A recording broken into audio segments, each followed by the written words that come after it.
Here are 10 examples of the worst things or most unnerving things that can go down in the entire Liberal Survival universe. When there is a Juggernaut and a calm Banshee chasing you.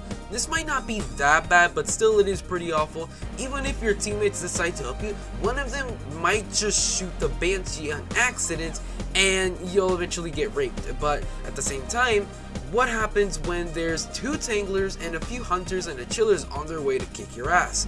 Well, how exactly are you going to get away from that situation? Sure, if you have a pitchfork, it'll actually do something, but you'll still find yourself in the same situation a few seconds later. But what will really help is a pipe bomb. If you did not have a pipe bomb for whatever reason, then you just gotta hope that the graveyard has enough room for you. Yeah, he's dead. Number 9 is Arena. Arena is by far one of the most hardest modes in the entire game. One of the reasons is basically whoever is on your team, you basically have to save them every single second for the next 15 minutes or so. And for an example, let's just say your teammates are complete newbies. Then you're gonna be basically in the VIP section in the graveyard in a few seconds.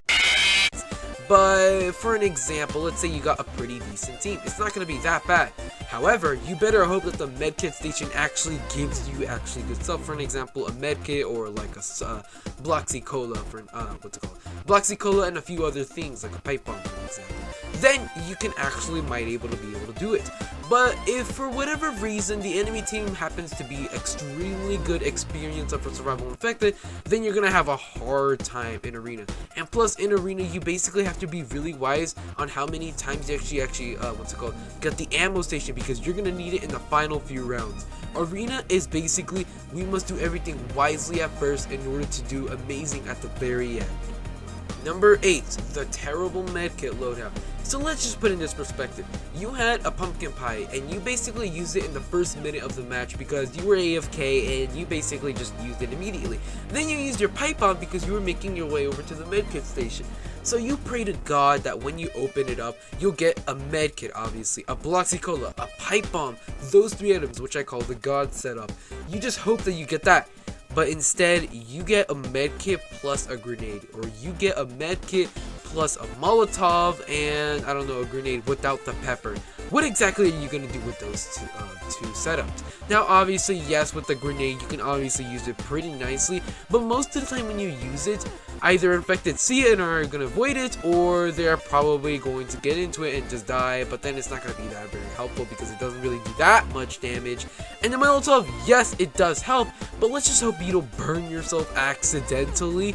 And it is a pretty decently good utility, but when you were just praying for healing items when all you got were things that would just basically damage infected, you just hope, why don't I just go for the lottery?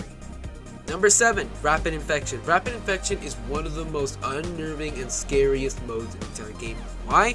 Well, these little shits actually run faster than a Jaguar, and apparently your weak spot is your ankles, so as soon as they hit you, you're instantly killed and they devour you. Or maybe they just molest you, I don't know. No, don't make it gay. But either way, yes, they are incredibly fast, they take a ton of hits, and well, let's just say that you're an insta-kill. So, it's always unnerving just thinking if you brought the wrong setup, like a minigun for an example. You're obviously not going to make it out alive because you're slower than a flippin' turtle, okay? So, how are you exactly going to kill them all? Also, if you're using a sniper, you better hope your aimbot actually kicks in, but also you better hope one that just not slip by your actual vision, and you're always thinking, I should look around my shoulder because I know for a fact that there's going to be one right behind me going for an Assassin's Creed attempt. Eat die, Dad! Number 5, you basically have the M1014 and you basically shot a ton of infected and killed them all. And you basically go reload at the ammo station. After reloading for like, I don't know, like 10 seconds or something like that, you come back a minute later because there was so many infected all coming at you at once that you have to reload again. But it turns out you have to wait about a minute and 20 seconds in order to use this thing again.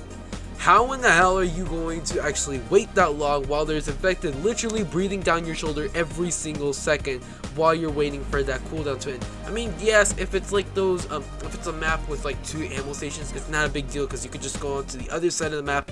But when you're on one side of the map and the other ammo station is basically clear for you to basically refill, and it's on the other side of the map, you better hope there's no hunters or chillers waiting or just going after you. Because if you don't have a good secondary or melee, you're gonna have a rough time. What happens when you give a Juggernaut actual control from a player? They become a pro. Now, what I mean by this is obviously as a pro Juggernaut, you basically are going to be needing this one technique that is by far the most overpowered and just really just a pain in the ass to get to deal with, which is basically doing a backwards movement and basically becoming Michael Jackson Juggernaut, let's just say that. What this does, it basically of course decreases the amount of damage the survivors do to the Juggernaut, because obviously the most damage is by the face they're actually shooting at, since it does bonus damage. So when you're constantly shooting around the Juggernaut's body, you're going to be doing less and less damage. Yes, it's not a big deal when you literally have a flamethrower, but when you don't and all you have is like a sniper or a shotgun, you're going to have a rough time. And especially the fact that literally while you're aiming all your attention towards the Juggernaut, there might be a hunter literally sneaking up right behind you. And you basically are about, I don't know, like 1 or 2 minutes into the game, you used all your med kits, or you used all your utilities, all your pipe bombs, and especially the fact that you've used the entire med station, stuff that I actually gave you, and you still have a long time left, and you are lower than 70 HP with no healing items, with only a few ammunitions left, and there's literally every single zombie, or infected as you could say, going after you. What exactly can you do in this situation? Well, obviously you can just go to your teammate and be like, hey, you got a medkit, can you please heal me? But what if they're all dead? Or what if they are all basically just, they're completely busy, like fighting off infected, or they've already used their healing items?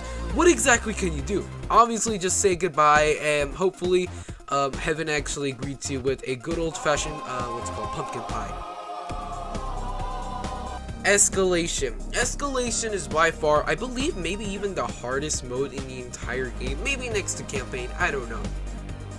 But all we need to know is that escalation is all about who are your teammates, what is your loadout, and how exactly can you use it to your advantage against every single wave of infected, and especially the final boss. How exactly is that going to help? Let's, for an example, say you got, I don't know, a Vector and maybe an RPG with speed armor, and maybe a candy cane. Well, you might have a chance, but seeing how you'll deplete through your ammo so fast against every single wave, for an example, the chillers, the infernos, the shamans, the riots, the hunters, it's just gonna cause you to say, please let my teammates be pretty good so they can help us out.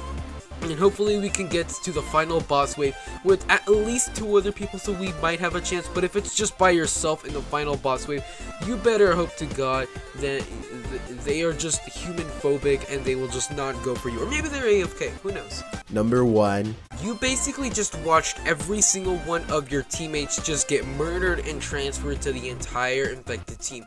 You were the last one standing, and there's approximately 2 to 3 minutes left of the match left, and you're playing, for an example, rescue or survival mode.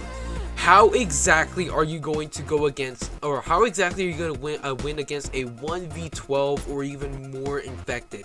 How exactly is that going to be possible?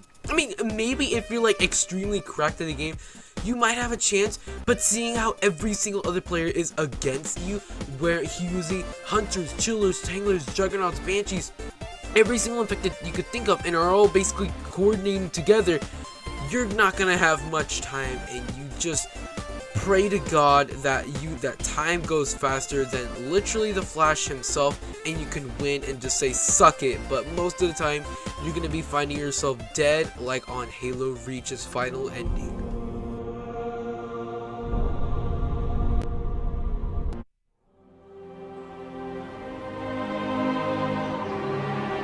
It didn't take long for Reach to fall. Our enemy was ruthless, efficient, Gay.